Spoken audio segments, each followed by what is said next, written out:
What's up, guys? It's Nick Johnson, your favorite sports YouTube journalist, back in here with another video, giving you today's topic in world of sports, this time in basketball. Now, as we all know, the NBA season, the 2020-21 season, officially begins tomorrow. You have some exciting games along the way, especially the another LA matchup between the Clippers and the reigning champion Lakers at the Staples Center. I'm really excited for that. And for a whole new season to see how they're going to keep battling the COVID-19 pandemic, because they managed to handle this whole pandemic situation really, really well.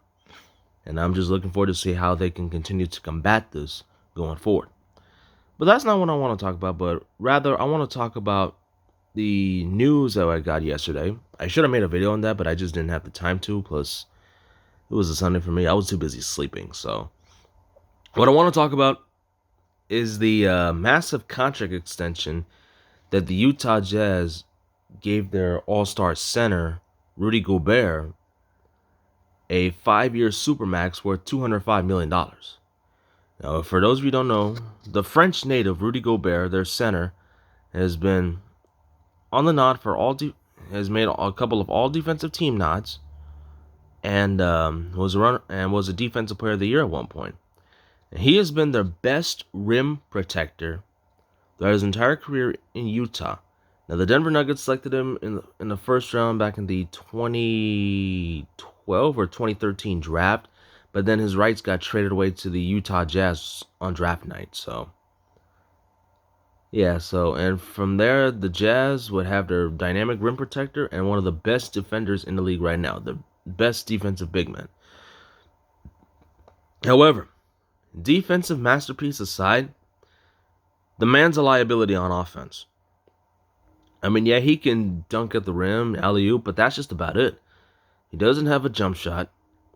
He can't do anything. He's not a good scorer whatsoever. He's terrible at that. And he just doesn't really do post-up moves at that. He really doesn't.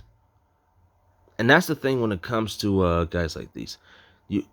Of course, you have great areas in one game, but what about the other side of the ball? What can he do for the team offensively? Now, don't get me wrong. This team is one of the best defensive oriented teams that we've seen. And Quinn Snyder is a defensive-minded coach. But my problem with him is he refuses to adapt to this new modernized game that we've known for several years now. And Rudy Gobert is an example of that. He just doesn't have an offensive game whatsoever. The only offensive guy that they can think about is Donovan Mitchell, and that guy is amazing. One of the best shooting guards, top 5 shooting guards in the league right now. Now, as we all can recall, the Jazz last season had a 3-1 series lead in the first round over the Denver Nuggets, only for them to blow that and lose the series in 7. Followed by a magnitude of scenarios for the Nuggets that went all the way to the Western Conference Finals. But the Jazz as a whole, they just weren't right. Plus, they made no types of adjustments other than giving Donovan Mitchell and Rudy Gobert massive extensions. Now, the Mitchell one, I agree with. He deserves all that type of money. And he's proven that on and on again. Especially in the first round against the Nuggets, he played absolutely out of his mind. Like, seriously. Out of his mind. Averaging way more than 30 points per game. Hell, damn near 35 points per game in that series alone. An all-time classic duo with Denver Nuggets point guard Jamal Murray. He deserves that. Rudy Gobert is a question mark, and I think this may set the Jazz back for like a couple years because of that. Of course, Gobert openly stated that he wanted to take less money so that the team can have much more financial flexibility. That way they can add more solid role players that can help the team elevate to the level of success. But Jazz front office management apparently decided to give Gobert the supermax, which I didn't think. I mean, from a Jazz standpoint, in a way, it makes sense. But realistic basketball standpoint, it really doesn't make sense. I mean, maybe I don't know what type of contract I would give him. Plus, he was floating around in trade rumors all off-season long. Well, a very short off-season, as we all know it. And, of course, since we're on the concept of Mitchell and Gobert. At one point, of course, both of them make the All-Star game last season. Mitchell making his second straight All-Star nod in just his third young career, in his third season. Gobert, heading into already in his late 20s, made his first ever All-Star nod for the last several years of making off defensive team honors, defensive player of the year runner-ups, and probably won the award somewhere in that as well. Correct me if I'm wrong. Defensive stud, but an offensive liability. And that's his problem. And of course, when the whole COVID-19 pandemic struck, Gobert gave his thoughts on it, was just playing around with a bunch of microphones after a game, joking about it, and the next thing you know, he gets tested positive for COVID-19.